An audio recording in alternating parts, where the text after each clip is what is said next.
7月10号，两架美空军的 B-2A 战略轰炸机从本土密苏里州怀特曼空军基地起飞，抵达澳大利亚安伯利皇家空军基地。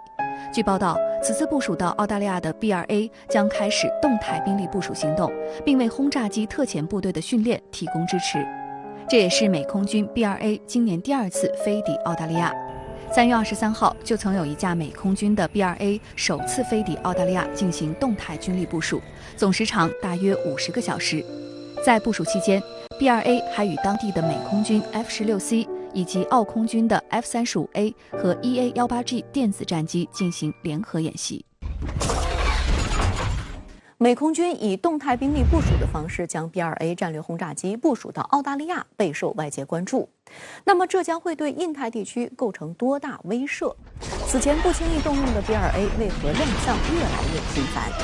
我们先来看一看它的作战能力。B-2A 绰号幽灵，在美军战略轰炸机3架马车中造价最为昂贵，高达24亿美元，比当时同等重量的黄金还要贵2倍以上。因此，即便是财大气粗的美军，也只生产了21架，其中1架坠毁了，仅剩20架。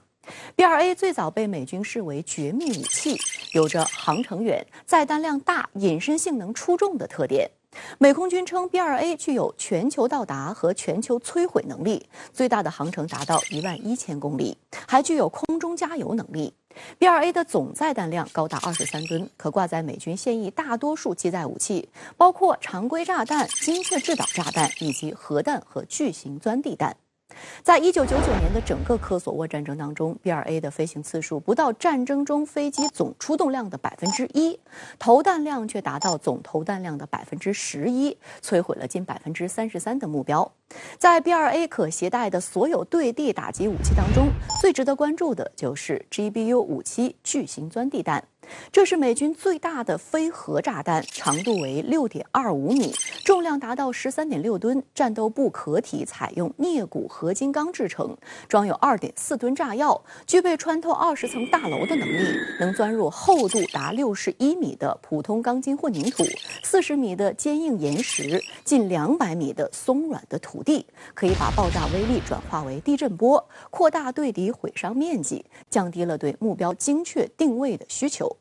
GBU-57爆炸威力堪比小型核武器，但仍然是常规武器，在战争中使用并不会受到多少限制。它的出现也改变了美军以往打击地下目标所使用的鱼贯攻击战术。鱼贯攻击战术就是先采用多枚激光制导炸弹瞄准同一目标，逐次打击，把破坏效果向深层掘进，最终摧毁地下目标。这种打击方式不仅弹药消耗大，对载机的生存力也会造成较大威胁。值得注意的是，美空军今年还对 B-2A 进行了升级，具备搭载 B6112低当量战术核弹的能力，打击能力变得更大。目前已经成功进行了多次测试。值得指出的是 ，B-2A 除了在美军发动的几次局部战争以外，出动的次数非常少，主要部署在美国本土密苏里州怀特曼空军基地。在关岛、迪戈加西亚等海外基地的部署都是非常短期，绝大多数时间呢都待在机库里。主要的原因是它的隐身涂层太娇贵了，后勤维护保养负担重，需要停放在条件要求非常高的机库里。外出执行任务很快就要对涂层进行维护，使用成本非常高。目前美军正在研制 B-221突袭者，用以取代 B-2A 幽灵。在这种情况下 ，B-2A 在印太地区和欧洲出现的次数明显加大，不排除与其将退役有关，出来发挥余热。不过 ，B-2A 仍是全球最先进的战略轰炸机，在澳大利亚部署对西太的威慑远比部署在关岛要大得多。当然，现代战争注重的是体系对抗，B-2A 想凭借隐身能力到处挑衅，也要掂量掂量。